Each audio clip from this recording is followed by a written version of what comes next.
नमस्कार। आज हम आपके बीच फिर मुखातिब हैं फर्टिलाइजेशन टॉपिक के नेक्स्ट सेगमेंट में, नेक्स्ट भाग में, नेक्स्ट पार्ट में, जिस वीडियो को आज हम बनाने जा रहे हैं। और इसमें सबसे प्रथम हम टाइप्स ऑफ फर्टिलाइजेशन देखेंगे और इसको सेकेंड पार्ट में हम इसको एक्सप्लेन करेंगे। टाइप्स ऑफ फर्टिलाइजेशन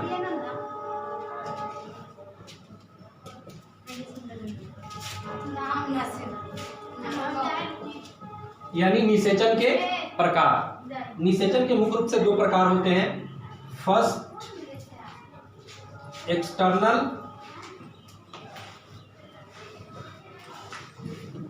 फर्टिलाइजेशन और दूसरा है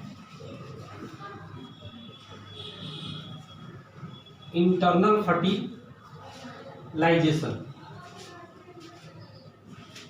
अर्थात एक्सटर्नल फर्टिलाइजेशन जिसे हम बाह्य निषेचन कहते हैं, इंटरनल फर्टिलाइजेशन जिसे हम आंतरिक निषेचन कहते हैं। अब सबसे पहले हम एक्सप्लेन करेंगे, जानेंगे एक्सटर्नल फर्टिलाइजेशन को कि बाह्य निषेचन है क्या। इसे हम बाह्य निषेचन कहते हैं। बाह्य निषेचन जब निषेचन की क्रिया जीव के शरीर के बाहर संपन्न होता है। जब निषेचन की क्रिया जीव के शरीर के बाहर संपन्न होता है तो उस घटना को हम बाह्य निषेचन कहते हैं। जब निषेचन की क्रिया जीव के शरीर के बाहर संपन्न होता है तो उस घटना को बाह्य निषेचन कहते हैं। जैसे इसमें भाग लेता है एलिफेंट, डॉग, ह्यूमंस, ये सारे जीव इसके अंतर्गत भाग नहीं लेते।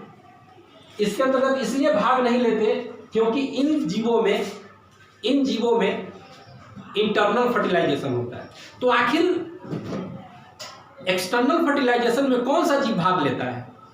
तो एक्सटर्नल फर्टिलाइजेशन में वैसे जीव भाग लेते हैं जिनके अंदर में इंटरनल फर्टिलाइजेशन नहीं होता है, यानी आंतरिक निषेचन की क्रिया नहीं होती है। तो आंतरिक निषेचन की क्रिया फ्रॉग में नहीं होता है, मेढक में नहीं होता है, नहीं, मेढक में बाह्य निषेचन होता है। यानी जब निषेचन की क्रिया जीव के शरीर के बाहर संपन्न हो, अर्थात यानी दो युग्मकों का मिलन शरीर के बाहर होता है, तो इस घटना को ही बाह्य निषेचन कहते हैं। निषेचन की इस विधि में दरअसल मेढक और भी बहुत सारे जीव हैं, जैसे मछली भी भाग लेती है इस प्रजनन की क्रिया में। यह प्रजनन का एक विधि है, लेकिन यह विधि सेफ नहीं है, यह विधि सुरक्षित नहीं है। क्यों नहीं है? क्योंकि इस विधि के द्वारा, प्रजनन की इस विधि के द्वारा उत्पन्न लेने वाले संतति को बाह्य कारकों से, एक्सटर्नल फैक्टर से खतरा बना हुआ रहता है, डर बना हुआ रहता है, क्योंकि उनकी संतति को ज़्यादा क्षतिग्रस्त होने का भय बना रहता है। एक फियर होता है, एक डर होता है, और यह सुरक्षित विधि नहीं मानी जाती है। तो पहली नंबर बात है कि बाह्य निषेचन में मेढक भाग लेते हैं, इसके अंदर में मछली भाग लेती है, फिश भाग लेते हैं। और यह निषेचन की क्रिया जो है वह दरअसल मौसमी होता है, सीजनली होता है।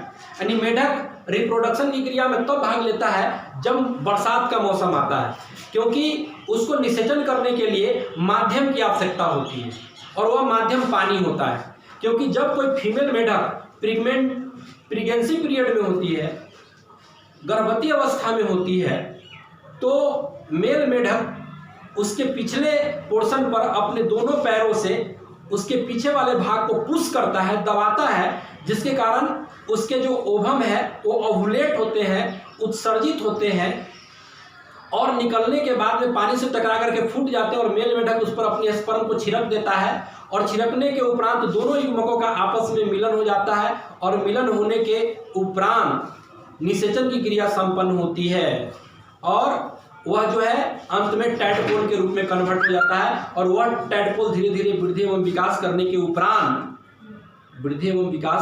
उपरांत वह एक यंग मेढक में कन्वर्ट हो जाता है, फ्रॉग में कन्वर्ट हो जाता है। बट इस निषेचन में उत्पन्न लेने वाले संतति को बाह्य कारकों से खतरा रहता है। पानी में रहने वाले जो बड़े बड़े जीव हैं, जैसे बड़ी बड़ी मछलियाँ, सर्प, मेढक के इन छोटे छोटे बच्चों को खा जाती है। इनका जीवन काल, इनका लाइफ टाइम कम होता है, इनकी जीवन अवधि कम होती है, क्योंकि इनके संतति को, इनके ऑफ स्प्रिंग को बाह्य कारकों से खतरा बना रहता है। तो हम अभी समझें कि एक्सटर्नल फर्टिलाइजेशन क्या है। अब दूसरा हम ये समझना चाहेंगे कि इंटरनल फर्टिलाइजेशन क्या है, आंतरिक निषेचन की क्रिया क्या है। यानी जब निषेचन की क्रिया जीव के शरीर के अंदर संपन्न होता है, जब निषेचन की क्रिया जीव के शरीर के अंदर संपन्न होता है तो उस घटना को हम आंतरिक निषेचन कहते हैं। आंतरिक निषेचन कहते हैं अर्थात अंतः निषेचन कहते हैं। अंतः निषेचन यानी जब निषेचन की क्रिया जीव के शरीर के अंदर संपन्न हो तो अंतः निषेचन कहलाता है। इसमें बहुत सारे जीव भाग लेते हैं। इसके अंतर्गत फ्रॉग भाग नहीं लेता है, मेढक भाग नहीं लेता है, इसके अंतर्गत मछली भाग नहीं लेती है, इसके अंतर्गत में ह्यूमन बीइंग्स भाग लेते हैं, एलिफेंट भाग लेते हैं, डॉग और बुफेलो, काऊ, इटिसी, यानी बहुत सारे जीव जंतु हैं जो इंटरनल फर्टिलाइजेशन की क्रिया में भाग लेते हैं। और यह निषेचन की सबसे सुरक्षित विधि मानी जाती है, सबसे सेफ विधि मानी जाती है, क्योंकि इस विधि से, इस मेथड के द्वारा जो संतति उत्पन्न होते हैं उनको बाह्य कारकों से खतरा नहीं बना रहता है। हम लोग जानते हैं कि मनुष्य के बच्चा को कोई मार नहीं सकता है। मारने के लिए तो बहुत सारे घटनाओं के कारण, बहुत सारी क्रियाओं के कारण मृत्यु होती है, और मृत्यु जीवन का एक अटल सत्य है। प्रत्येक जीवों को मरना पड़ता है जो जन्म लेता है, लेकिन इसमें बाह्य कारकों से मनुष्य को कोई खतरा नहीं होता है। मनुष्य ही नहीं, और भी जो जीव है, क्योंकि वो अपने संतति की सुरक्षा करने में समर्थ होते हैं। लेकिन जो बाह्य निषेचन की क्रिया है उसमें जो जनक होते हैं, जो पेरेंट्स होते हैं, वो अपने संतति को रक्षा करने में असमर्थ होते हैं।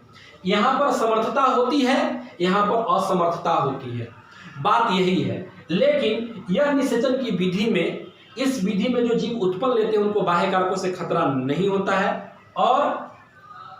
और दूसरा बात यह है कि इनका जीवन काल अधिक दिनों का होता है, इनका जीवन काल अधिक दिनों का होता है। तो अभी हम ये समझिए कि ये निषेचन की विधि में ये क्या है। अब तीसरा जो स्टेप है उसको हम लोग अगले वीडियो में समझेंगे, अगले वीडियो में जानने की कोशिश करेंगे। इसी टॉपिक के साथ हम आपसे विदा लेते हैं, और आप हमारे इस TBSC educational official channel Bhagwanpur को आप सब्सक्राइब करें, लाइक करें, और ज़्यादा से ज़्यादा प्यार दें, ज़्यादा से ज़्यादा आशीर्वाद दें।